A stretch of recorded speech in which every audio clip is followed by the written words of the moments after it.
বন্ধুরা, আজকে বানাবো ছোলার ডালের পরোটা। তার জন্য 2-3 ঘন্টা আগে আমি ছোলার ডালটা ভিজিয়ে রেখেছিলাম। এবার এটাকে একটু নুন হলুদ দিয়ে সেদ্ধ করে নেব।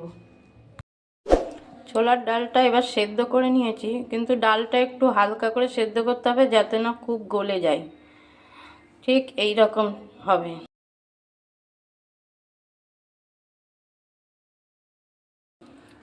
এবার একটা মশলা বানিয়ে নেব।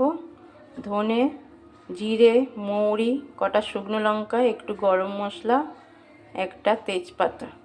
এটাকে শুকনো খোলায় গরম করে গুঁড়ো করে নেব। মশলাটা হালকা আঁচে একটু লাল লাল করে ভেজে নামিয়ে নিতে হবে। দেখো বন্ধুরা, এই যে মশলাটা সুন্দর করে গুঁড়ো করে নিয়েছি। এবার ডালটাকে একটু বেটে নেব।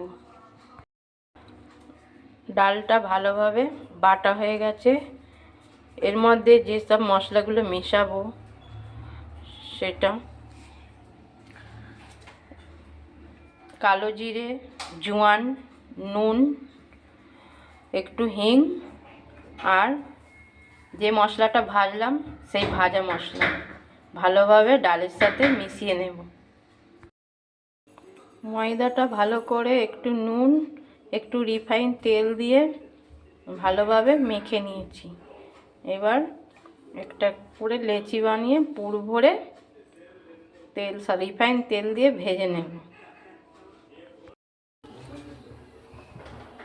ময়দার মধ্যে এবার লেচি কেটে পুর ভরে নিয়েছি। এবার একটা একটা করে পরোটা ভেজে নেব। বন্ধুরা, এই যে আমাদের পরোটা রেডি হয়ে গেছে।